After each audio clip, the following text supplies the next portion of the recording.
नमस्कार दोस्तों, story audio book Mumbai channel में आपका स्वागत है। अगर आपको यह कहानी पसंद आती है तो चैनल को सब्सक्राइब करें। तो चलिए शुरू करते हैं। विला के बेसमेंट में अब तक आप लोगों ने सुना कि पकड़े गए लोगों में से एक गार्ड हर्षवर्धन को पहचान लेता है, जिसकी वजह से उसकी आवाज कांपने लगी और वह जमीन पर गिर गया।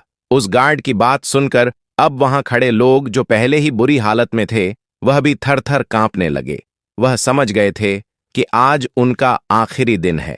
वह हाथ जोड़कर माफी मांगते हुए बोले, माफ करना हमें सर, यह सब कुछ हमारी गलती है। हम बस कुछ पैसों की लालच में आ गए थे।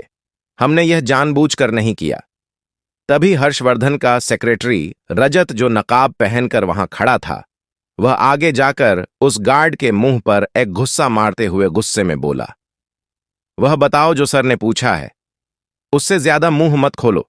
ये सुन एक गार्ड हाथ जोड़कर डरते हुए बोला, सर, इन सब में राजेश कपूर का हाथ है।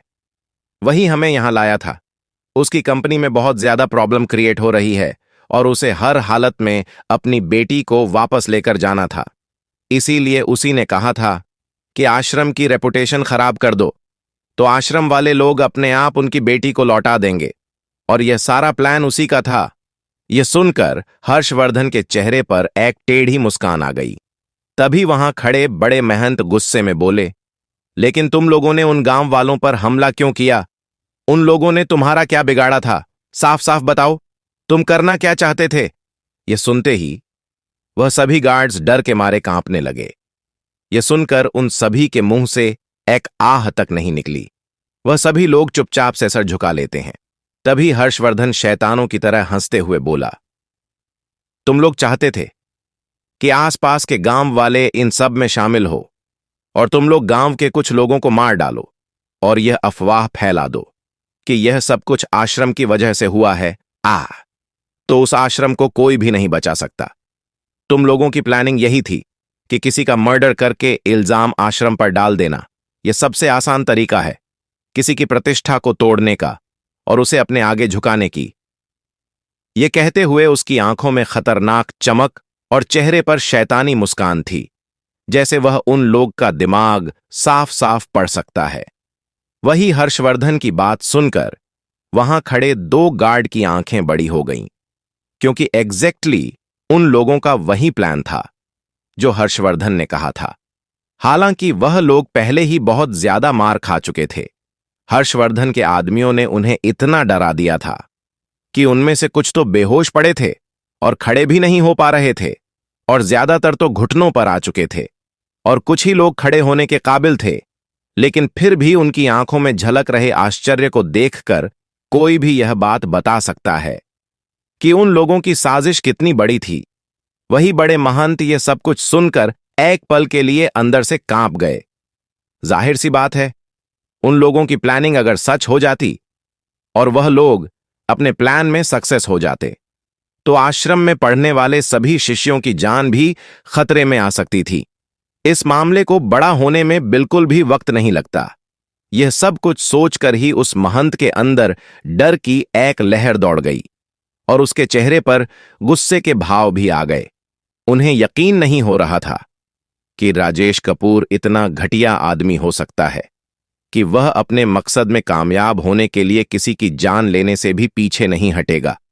अब बड़े महंत को भी समझा आ गया कि वह उनकी सोच से भी ज्यादा घटिया आदमी है, जिसने खुद अपनी ही बीवी की परवाह न की हो, ना ही अपनी बेटी की परवाह की हो। वह भला अनजान लोगों की परवाह क्या करता है? उसकी नजरों में पैसा, पावर और प्रॉपर्टी ही सब कुछ है। वह बस खुद के बारे में सोच सकता है, किसी और के बारे में नहीं। तभी बड़े महंत हर्षवर्धन की ओर देखकर पूछते हैं, वैसे अब तुम इन सब का क्या करने वाले हो? क्या इन्हें पुलिस के हवाले करोगे? यह सुनकर वह सभी गुंडे राहत की सांस लेते हैं। उन्हें लगा कि अब वह बच जाएंगे, क्योंकि पुलिस स्टेशन से तो वह लोग वैसे भी बाहर आ सकते हैं। लेकिन यह बस उनकी सोच थी। उन्हें नहीं पता था कि उनके सामने खड़ा हुआ राक्षस कभी किसी को दूसरा मौका नहीं देता, और यह गुण उसने अपनी बीवी से सीखा था कि किसी को भी अपने सामने खड़े होने की हिम्मत मत दो, खास करके तब जब वह तुम्हारे लिए खतरा बने। पहले हर्षवर्धन खतरनाक था, क्रूर था, लेकिन वह बेरहम नहीं होता था। लेकिन अनाया ने उसे बेरहम और दुश्मनों के लिए बेदर्द होना सिखा दिया था। हर्षवर्धन एक नजर अपने सामने टूटी फूटी हालत में पड़े हुए लोगों की ओर देखकर शैतानी हंसी के साथ बोला, माफ करना, हर्षवर्धन रावत की डिक्शनरी में माफी शब्द नहीं है। मेरा मानना है जो करेंगे वह भरेंगे। फिर शैतान की तरह उन लोगों की ओर देखकर बोला, इन लोगों की साजिश मौत की थी, तो वह लोग यही हासिल करेंगे। इतना बोलकर उसके चेहरे पर इतने खतरनाक भाव थे कि एक पल के लिए महंत और उसके खुद के गार्ड भी डर गए। वह जानते थे कि उनके बॉस का यह शैतानी रूप किसी की भी रूह कंपाने के लिए काफी था। हर्षवर्धन एक नजर वहां खड़े गार्ड की ओर देखकर बोला, इन्हें अपनी जिंदगी से मुक्त कर दो। इतना बोलकर वह पीछे मुड़ गया और बाहर जाने लगा। वहीं पीछे खड़े गार्ड्स डर के कांपने लगे और चिल्लाकर बोले, प्लीज मिस्टर रावत, हमें माफ कर दीजिए। हमारी गलती है, हम पैसों की लालच में आ गए थे। हम आगे से कभी कोई गलत काम नहीं करेंगे। प्लीज हमें माफ कर दीजिए। दूसरी ओर हर्षवर्धन की बात सुनकर एक पल के लिए तो बड़े महंत के हाल भी खराब हो गए थे। भला किसी को मारने का आर्डर कोई इतनी आसानी से कैसे दे सकता है? क्या हर्षवर्धन का यह खतरनाक रूप बड़े महंत के दिल में हर्षवर्धन की छवि बिगड़ देगा? और क्या आगे चलकर नया मोड़ आने वाला है इस कहानी में, विला के बेसमेंट में? अब तक आप लोगों ने सुना कि हर्षवर्धन उन लोगों को मारने का ऑर्डर दे देता है क्योंकि उसे जो इंफॉर्मेशन चाहिए थी वह मिल चुकी थी। वैसे तो उसे पहले से पता था कि वह लोग यहां क्यों आए हैं, लेकिन फिर भी वह एक बार सुनना चाहता था। वहीं उसके मारने के ऑर्डर सुनकर बड़े महंत भी सदमे में जा चुके थे। वह हर्षवर्धन के पीछे जाते हुए उसे थोड़ी परेशान आवाज में पूछते हैं, तुम जानते हो तुमने क्या ऑर्डर दिया है? हर्षवर्धन कठोर आवाज में महंत से बोला, आपको क्या लगता है मुझे उन लोगों के साथ क्या करना चाहिए था? और अगर वह लोग यहां से बाहर गए होते तो क्या आश्रम के बाहर जो कुछ हुआ वह यहां से बाहर नहीं जाता? महंत भी समझ गए कि हर्षवर्धन क्या कहना चाहता है। वह अपना सर झुकाकर खुद को ही कोसते हुए मन ही मन बोले, पता नहीं अनाया ने इससे शादी क्यों की। तभी उन्हें ख्याल आया कि सच में यह उनकी गलती थी कि उन्होंने हर्षवर्धन को गलत समझा। वह गहरी सांस लेकर मन ही मन बोले, सच में इसके तरीके काफी क्रूर है। वही वह लोग अभी कमरे से बाहर निकले ही होंगे कि पीछे कई सारे गोलियां चलने की आवाज आने लगी। गोलियों के साथ साथ लोगों के जितने चिल्लाने की आवाज भी आ रही थी, जैसे अंदर कोई समूह हत्याकांड हो रहा हो। और यह सच भी था।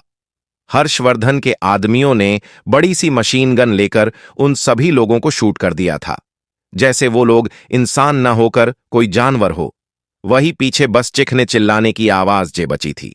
हर्षवर्धन के इस तरीके से तो महंत भी डर रहे थे, क्योंकि उन्होंने भी अपनी पूरी जिंदगी में इतनी भयानक दर्दनाक आवाजें शायद पहली बार सुनी थी। वह भी एक पल के लिए कांप गए थे। उनको तो ऐसा लग रहा था जैसे वह कोई जंग के मैदान में पहुंच गए हों। कॉरिडोर पूरा होते होते चीखने चिल्लाने की आवाजें बंद हो चुकी थीं, जैसे किसी कब्रिस्तान में सन्नाटा पसरा हो। वहां बस एक लंबी खामोशी पसर चुकी थी। तभी हर्षवर्धन एक कमरे में जाते हुए सामने खड़े गार्ड से पूछता है, क्या उन लोगों ने अपना मुंह खोला? तो वह गार्ड सर झुकाकर बोला, नहीं बॉस, हमने कई बार उन लोगों से पूछताछ की, कई सारे मेथड अपनाए, लेकिन वह लोग अपना मुंह खोलने के लिए तैयारी नहीं है। ये वही लोग हैं जिन्होंने अनाया पर जहर भरे चाकू से वार किया था।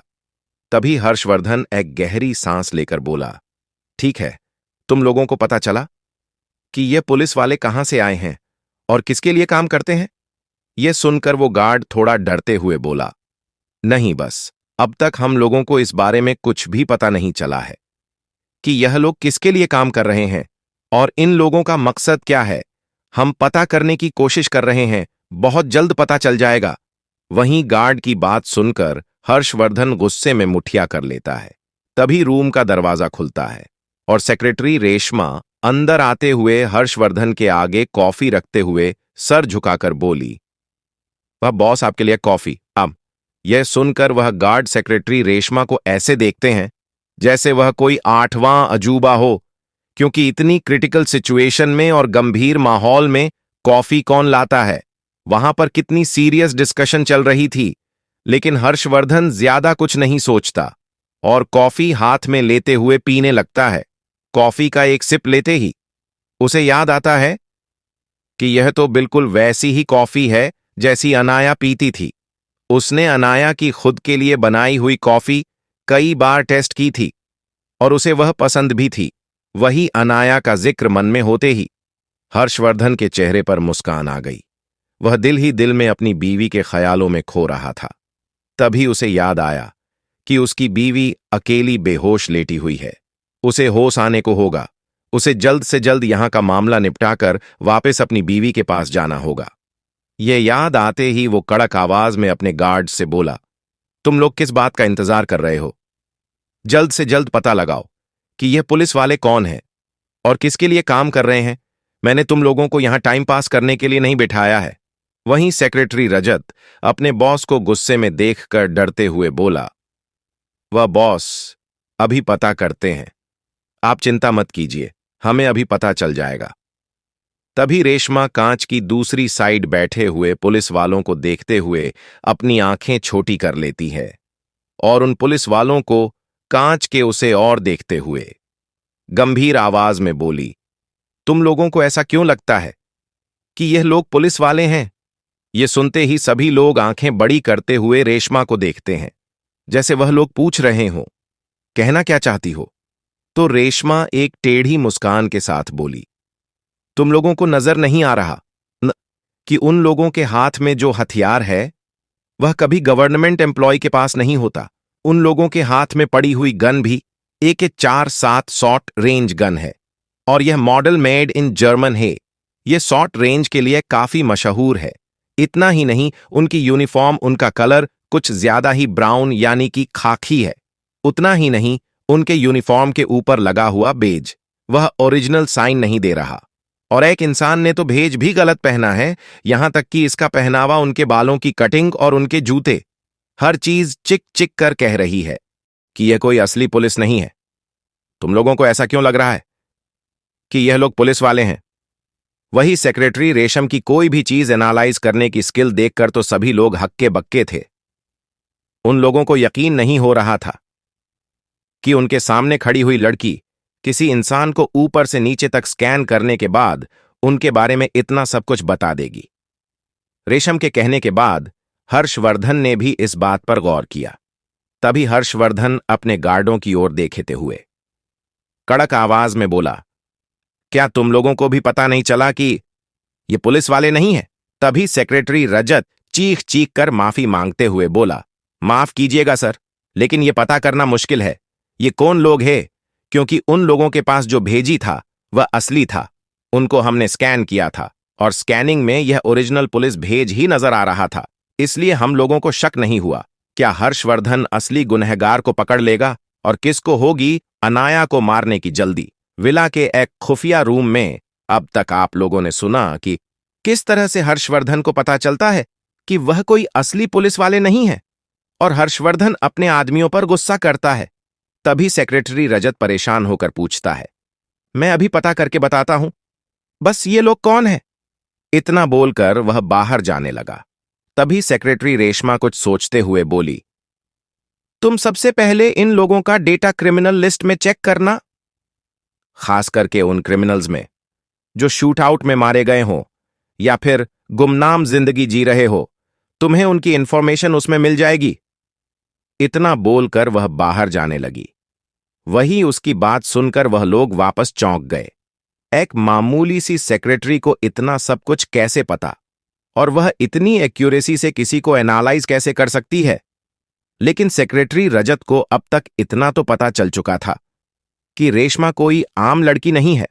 उसने तुरंत अपनी गार्डों को इंस्ट्रक्शन दिए उन लोगों के बारे में पता लगाने के लिए, और जैसा कि उसने सोचा था, जैसा रेशमा ने कहा, उन लोगों का नाम उस लिस्ट में था जिनमें से कुछ एनकाउंटर में मारे गए थे तो कुछ भाग गए थे, तो कुछ लोग गुमनाम जिंदगी जी रहे थे।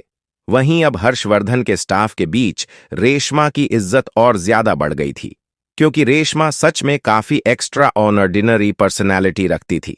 और अब तक तो हर्षवर्धन भी समझ चुका था कि रेशमा कोई आम लड़की नहीं है, वह एक काबिल सेक्रेटरी है।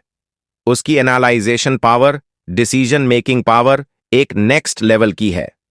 अगर रेशमा अनाया के साथ नहीं रहती होती तो वह एक मल्टीनेशनल कंपनी के सीईओ बनने की काबिलियत रखती थी, क्योंकि वह इतना सब कुछ जानती थी और लोगों को इतनी अच्छी तरह से डिस्क्राइब कर सकती थी। लेकिन हर्षवर्धन यह बात नहीं जानता था कि सच में आज भी सेक्रेटरी रेशमा बहुत खुश दिखती थी, क्योंकि अनाया की सेक्रेटरी बनना किसी मल्टीनेशनल कंपनी की सीईओ बनने से भी ज्यादा कठिन है। तभी हर्षवर्धन को अपनी सोच से बाहर लाते हुए सेक्रेटरी रजत सर झुकाकर हर्षवर्धन से पूछता है, बॉस, हमें इन लोगों के साथ क्या करना है? हर्षवर्धन एक शैतानी मुस्कान के साथ बोला, कुछ करने की जरूरत नहीं है। वैसे भी दुनिया के लिए यह लोग मर चुके हैं और गुमनाम हो चुके हैं, तो असल जिंदगी में भी इन लोगों को गुमनाम कर दो, लेकिन उससे पहले एक दर्दनाक जिंदगी देना मत भूलना। यह बात उसने एक खतरनाक अंदाज में कही थी, जैसे वह कह रहा हो कि जो भी उसकी बीवी के खिलाफ जाएगा उसका यही अंजाम होगा। पास खड़े बड़े महंत को भी अब समझ आ चुका था कि हर्षवर्धन अनाया के लिए कितना पागल है और वह उसे प्रोटेक्ट कर सकता है। इसीलिए उन्हें भी कोई फर्क नहीं पड़ रहा था हर्षवर्धन की इतनी क्रुएलिटी से। वह बस एक तक सामने बैठे हुए राजेश कपूर को देख रहे थे। उनकी नजरों में इस बार राजेश कपूर के लिए कोई भी हमदर्दी नहीं थी, ना ही हल्का सा भी इमोशन नजर आ रहा था। बस एक कठोर भाव थे उसके चेहरे पर। उनका बस चलता तो वह राजेश कपूर को अच्छा सा सबक सिखाते हैं, लेकिन वह यह नहीं कर सकते थे। उसकी वजह अनाया थी। वह जानते थे कि अनाया को राजेश कपूर से बहुत कुछ जानना है। बड़े महंत जब से अनाया आश्रम आई थी तब से ही उसे कुछ ज्यादा ही क्लोज थे। वह उसे अपनी बेटी की तरह मानते थे और अनाया भी आश्रम को ही अपना घर मानती थी। हालांकि अनाया पुनः जन्म की वजह से काफी ज्यादा मैच्योर थी, लेकिन वह कभी कभार अपना बचपना दिखाती थी और आश्रम में ही काफी चहल पहल करती थी। आश्रम में सभी लोग उसे काफी रिस्पेक्ट देते थे, इसीलिए बड़े महंत राजेश कपूर को कुछ कर नहीं सकते थे। तभी उनके कानों में हर्षवर्धन की कठोर आवाज आई, आप अंदर जाइए और उससे बात कीजिए। बड़े महंत कंफ्यूज होकर हर्षवर्धन से पूछते हैं, किस बारे में? हर्षवर्धन गहरी सांस लेकर बोला, अनाया अपनी मां के बारे में और उसके कातिलों के बारे में जानने के लिए वापस लौटना चाहती है, और अगर उसे वापस लौटना है तो उसके लिए आपको उसका रास्ता साफ करना होगा। वह ऐसे ही इसके साथ नहीं जा सकती। इतना बोलकर वह कठोर नजरों से राजेश कपूर को देखता है, जैसे उसकी आंखों में उसके लिए बिल्कुल भी रिस्पेक्ट ना हो। बड़े महंत भी समझ गए थे कि हर्षवर्धन क्या कहना चाहता है, तो वह शांत भाव से उस ओर बढ़ गए। राजेश कपूर को रखा गया था उस कमरे में। अंदर राजेश कपूर काफी एटीट्यूड के साथ बैठा हुआ था। उसे तभी भी यही लग रहा था कि कोई भी उसका कुछ नहीं बिगाड़ सकता और उससे ज्यादा सुपीरियर कोई नहीं है। तभी उसे कमरे का दरवाजा खुलता है और अंदर बड़े महंत पहुंचते हैं। बड़े महंत का ऑरा कुछ जाता ही स्ट्रांग था। उन्हें देखते ही राजेश कपूर अनायास ही अपनी जगह पर खड़ा हो जाता है। जाहिर सी बात है, बड़े महंत कई सालों से आध्यात्मिक जीवन जीते आए थे और उनका लक्ष्य सिर्फ समाधि में बैठना और लोगों का इलाज करना ही था। इसीलिए उनके आसपास कुछ ज्यादा ही स्ट्रांग हो रहा था और पॉजिटिव वाइब थी। उन्हें देखकर पहले पहले तो हर इंसान एक पल के लिए तो डर जाता था। राजेश कपूर का भी वही हाल था, लेकिन बड़े बहन को उससे कोई फर्क नहीं पड़ा। वह एक नजर ऊपर से नीचे तक अपनी गहरी नजरों से राजेश कपूर को घूरते हैं, जैसे उसे स्कैन करके देख रहे हो कि इसमें हल्की सी भी अच्छाई बची है या फिर यह अपनी सारी इंसानियत को खो चुका है। दूसरी ओर राजेश कपूर का भी यही हाल था। वह भी ऊपर से नीचे तक बड़े महंत को देख रहा था और जानना चाह रहा था कि कमरे में आया हुआ शख्स कौन है और उन्हें यहां पढ़कर कौन ले आया है। उसके दिल में कई सारे सवाल थे, क्योंकि थोड़ी देर पहले जो उसके साथ पुलिस वाले थे उन्हें भी कोई वहां से पकड़कर ले गया था। उसकी वजह से उसके दिल में हल्का सा डर भी था। क्या राजेश कपूर का डर सही है? और बड़े महंत राजेश कपूर से क्या सवाल पूछेंगे? अगर आपको अगला एपिसोड चाहिए तो लाइक करें, कमेंट करें और चैनल को सब्सक्राइब करें।